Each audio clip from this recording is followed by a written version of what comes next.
শ্রেষ্ঠ মানুষ হয়েছি, খুশি না বেজার? আজকের এই মাহফিলের মধ্যে কোরআনের বাগিচায় বসতে পারলাম, খুশি না বেজার? জোরে কইরা সবাই। বিশ্বমান স্তম্ভবিহীন সুবিশাল বিস্তীর্ণময় মহাকাশ, চন্দ্র সূর্য নক্ষত্র কীট পতঙ্গ সৌররাজীব, মহাসমুদ্রের অতল তলে তলে থাকা নীলতিমি, আফ্রিকার গহীন বন অরণ্যে লুকিয়ে থাকা হিংস্র প্রাণী, পদতলের পিপিলিকা উড়ন্ত পক্ষীরাজি সহ আমাদের ক্ষুধায় খাদ্য পিপাসায় পানির ব্যবস্থা করেন যেই মহান সত্তা, যেই মহান আল্লাহ, যেই মহান রব্বুল আলামিন, সেই মহান আল্লাহ পাকের দরবারে শুকরিয়া আদায় করে জোরে সোরে পড়ি আলহামদুলিল্লাহ। আর জোরে চিৎকার করে বলেন আলহামদুলিল্লাহ। হ্যাঁ, আমাদেরকে আল্লাহ পাক সৃষ্টি করেছেন, দাবি বানিয়েছেন। আল্লাহ বলেন ওয়ালাকাদ কাররামনা বানি আদম। আল্লাহ বলেন আমি বানি আদম তোমাদেরকে আমি সম্মানিত করে বানাইছি, কিন্তু আমরা অনেক দামি দামি হওয়ার পরও আমাদের চোখের মধ্যে ময়লা আছে না নাই? নাকের মধ্যে ময়লা আসেনি? আমাদের শরীরের মধ্যে দুর্গন্ধ আসেনি? আমাদের মুখের মধ্যে দুর্গন্ধ, দাঁতের মধ্যে ময়লা আছে, সমস্ত অঙ্গ প্রত্যঙ্গের মধ্যে ময়লা আছে। এত কিছু থাকার পরও তারপর আমরা মানুষ শ্রেষ্ঠ, আমাদেরকে আল্লাহ শ্রেষ্ঠ বানাইছেন। তারপরে আমাদেরকে এত নিয়ামত দিয়েছেন আল্লাহ রাব্বুল আলামিন, যে নিয়ামতগুলি পৃথিবীর কোনো মাখলুককে আল্লাহ পাক দান করেন নাই, আল্লাহ পাক আমাদেরকে দিয়েছেন। সেজন্য মহান রব্বুল আলামিনের দরবারে অসংখ্য অগণিত শুকরিয়া আদায় করতে হবে। সবচেয়ে বড় যে নিয়ামত আল্লাহ পাক আমাদেরকে দান করেছেন, আমাদের উপরে কোরআন নাযিল করেছেন, আর শ্রেষ্ঠ নবী মুহাম্মদুর রাসূলুল্লাহ সাল্লাল্লাহু আলাইহি ওয়াসাল্লাম আল্লাহ পাক আমাদের জন্য নবী বানিয়ে পাঠিয়েছেন। এজন্য খুশি না বেজার? জোরে কয় না, একটু জোরে বলেন খুশি না বেজার? তাহলে একটু চিৎকার করে বলেন আলহামদুলিল্লাহ। আদম আলাইহিস সালামকে আল্লাহ বানাইছেন, বানানোর পরে আসমানের মধ্যে সমস্ত ফেরেশতাদেরকে আল্লাহ বলছেন সিজদা করার জন্য, উসজুদু লি আদম, আদমকে সিজদা করো। সমস্ত ফেরেশতারা সিজদা করছে ইল্লা ইবলিস, ইবলিস বাকি রইল, ইবলিস সিজদা করে নাই। সেদিকে আমার বলার কোনো দরকার নাই, সেটা অন্য ঘটনা। কিন্তু আদম আলাইহিস সালামকে আল্লাহ বানাইছেন, বানাইয়া শ্রেষ্ঠত্ব বুঝাইছেন। সমস্ত ফেরেশতারা ফেরেশতারা সিজদা করছে কিনা? কথা কয় না? সমস্ত ফেরেশতারা সিজদা করছে, আল্লাহর হুকুমকে উল্লঙ্ঘন করলে একসাথে সিজদা করলো।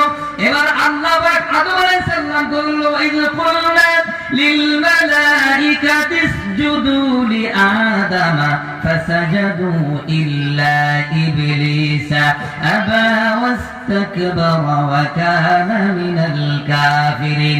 ইবলিস সিজদা করে নাই, কাফিরদের অন্তর্ভুক্ত হলো। এরপর আল্লাহ বলল কুল্লা ইয়া আদম উসকুন আনতা ওয়া যাওজুকাল জান্নাহ, হে আদম তুমি তোমার স্ত্রী সহ তোমরা জান্নাতে প্রবেশ করো, জান্নাতে বাস করো, জান্নাতে থাকতে থাকো।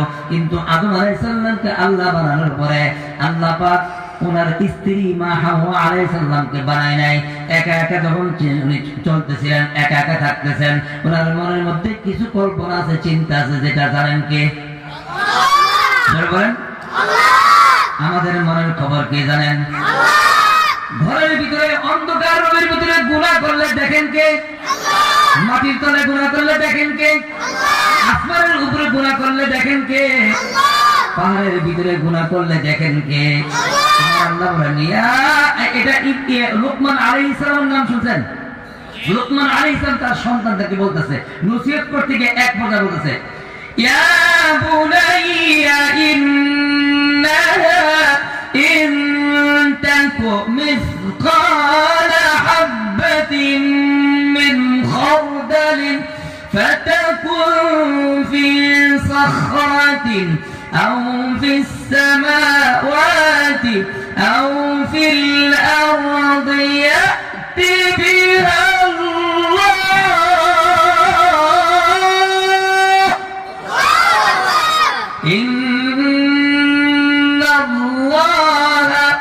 লতীফুল খবীর।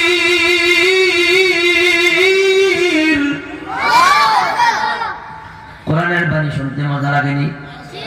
কথা কয় না?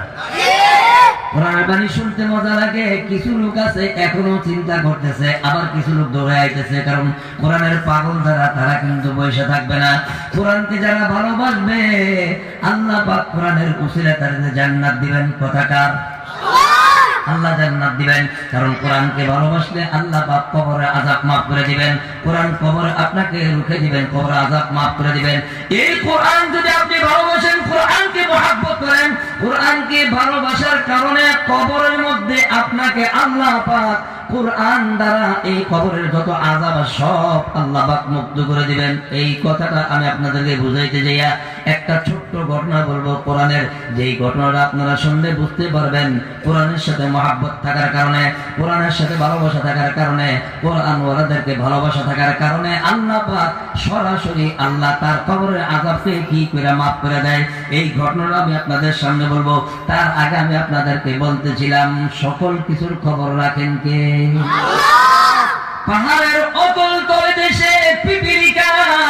কুল ইন তুখফু মা ফি সুদুরিকুম আও তুবদুহু ইয়ালামুল্লাহ।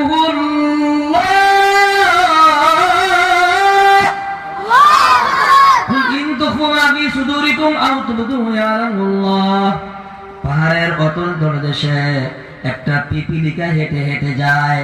ওই পিপীলিকার পায়ের শব্দটা শুনেন কে? জোরে বলেন। আল্লাহর নাম বলতে কষ্ট হয়? জোরে বলেন আল্লাহ। ওই পিপীলিকার শব্দ শুনেন। অতএব এবার ইয়া বুনাইয়া, লোকমান বলছেন, লোকমান হাকিম বলছেন, ইয়া বুনাইয়া ইন্নাহা ইন তাকু মিসকালা হাববাতিন মিন খারদালিন ফাতাকুন ফি সাখরা। মিল খারদাল বলা হয়েছে সরিষা। খারদাল নাকি সরিষা? খারদাল নাকি কথা কয় না? সরিষা বলেছি। আপনি ইন্নাহা, হে আমার বৎস, হে আমার সন্তান, ইন্নাহা ইন তাকু মিসকালা হাব্বা। হাব্বা মানে দানা, মেসেজ দিতেছে। হাব্বা মানে কি? দানা।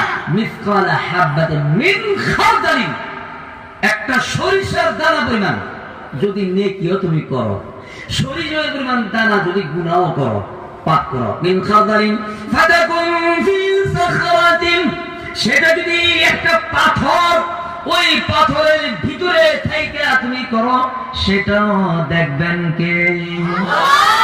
খবর রাখবেন কে?